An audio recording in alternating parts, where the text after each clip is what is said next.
Hello everyone, this is Carlos Caballero from Microsoft Student Partners Philippines, and this time I am creating a video to show you how to use Microsoft Azure and upload your website from your file transfer protocol client or FTP client. So I have made or I've created a video earlier on how to do this the same thing using Visual Studio 2015. And this time, for those, especially for those junior Microsoft student partners who doesn't have their Visual Studio ready yet, you can use this video to guide you on how you can upload your websites whenever you're finished creating them from your local computer. So right now, we are here in my Microsoft Azure portal.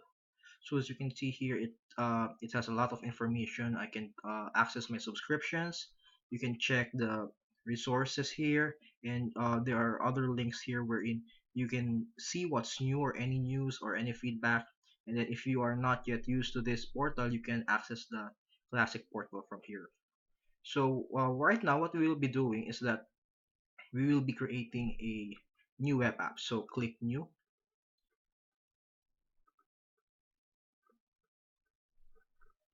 and then here um, we will be having or we will be using this web plus mobile option.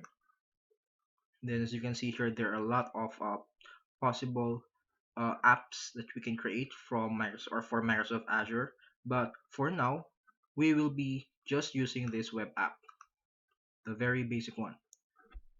So right now we will be entering the same information as we have created or we have entered earlier in the first video about when we are uploading our websites or publishing our websites using Visual Studio. Basically, the same information is being asked from us. So let's have this jmsp routes. Okay. So again, you will see here that this link or this website is available for our use. So whenever we will be visiting our website later on, we will be using jmsp 2016 rocks2.azurewebsites.net.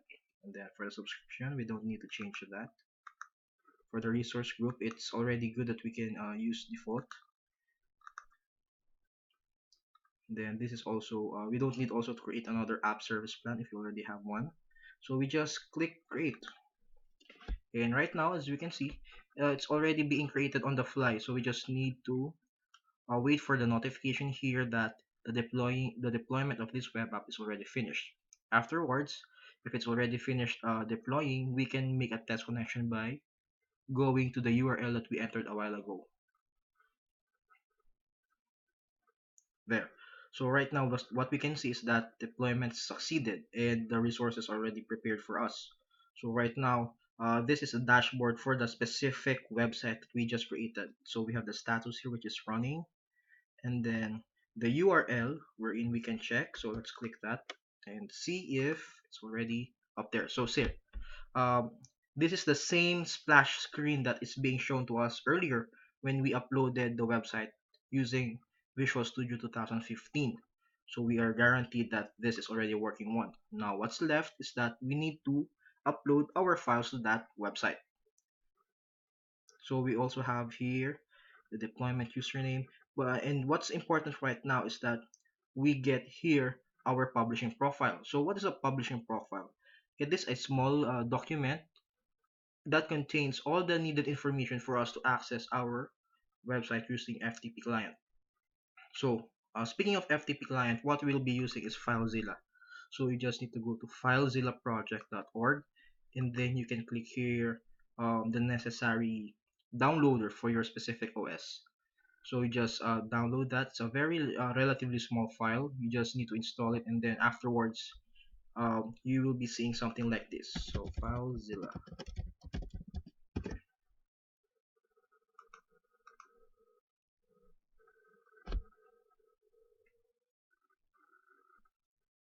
So basically, this is the FileZilla FTP client.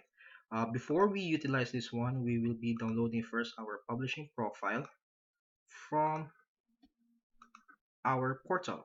So just click here the link get publishing profile or publishing profile.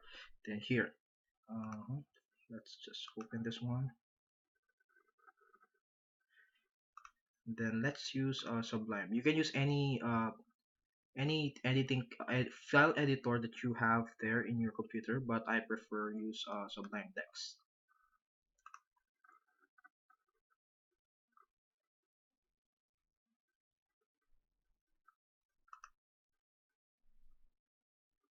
Okay, just to open it here.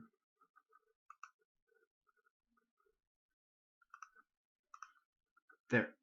So as you can see, this code can be messy, but we will be looking only for specific parts of our document. So the important part here starts from this one. So we have here first the publishing URL. Just highlight this for you. Okay, and then second one is our username, and the third one, last but not the least, is the password for our access. So we will not discuss the other parts of this file because we are not using a database. So I will be copying this information in Filezilla. So from Filezilla, all you have to click is click this down icon, or this server like, or open the site manager icon. Then you click new site, and let's label it jmsp upload. Okay, you can name, and you can place any name here. So for the host, that is actually what we need to get from here. So this is actually the URL. Just copy the entire string. Make sure that you copy uh, everything inside the quotation marks, but not including the quotation marks. So we just need to leave this blank. The next one is we will be getting our username. By the way, let's change this to normal so we can use the username and password. And then for the password, this is very important. You need to make sure that you copy the entire string because it's a very long string for a password. Paste it here. Then you will be noting that this allows passive mode. So okay, let's try if this works. So clicking OK, you will be able to see here it's available already. So for the first time, for the first instance, you will be seeing this kind of information. It says that this is the first time that you will be getting this certificate. So all you need to do is just click here the checkbox. Always trust certificate in future sessions, and click OK. Alright, so as you can see here, it says we are already logged in that this is the base, or the very first part of our entire Azure uh, file manager. So what we need to do is click here on site and then www.root. So this file hosting start.html is actually the one responsible for showing us the splash screen of our website whenever we just created it for the first time and access it for the first time. So what we will be doing first is we need to delete this file to make sure that it will be no longer accessed. Click yes. And then right now, what I will do is I will be going into my documents wherein I have my Visual Studio 2015 folder. Go to websites, then click this MSP training, and this is actually everything that I need here. So take note that I'll be only copying this set of files. These files are actually used for the ones that are using Visual Studio 2015 to upload to Azure. So they're not really important, and I can just go ahead and copy these files, or better yet, I'll be dragging them here. So right now it's being copied, and you can see here the progress. So all the files that are being transferred are loaded here. So let's maximize this one. Okay, so since this part is already empty, it means that we have already uploaded all the files that we just dragged from our computer to the file client or file transfer client. So what we'll be doing now is we will be checking the website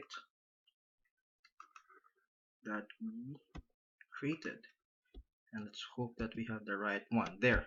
So as you can see, first we have the normal splash screen, but since we are already finished and we have successfully transferred all the files, our website or the sample website that I used earlier is now already uploaded to Azure, this time using the file transfer protocol client called Filezilla. So this is relatively harder or longer in terms of steps. So I still suggest that you get your Visual Studio 2015 because aside from a very easy publishing steps, there are a lot of features of Visual Studio that you will be enjoying, especially when using it with Azure. So again, thank you very much, and I hope this video will be useful and helpful for those who don't have their Visual Studio yet for uploading. Goodbye.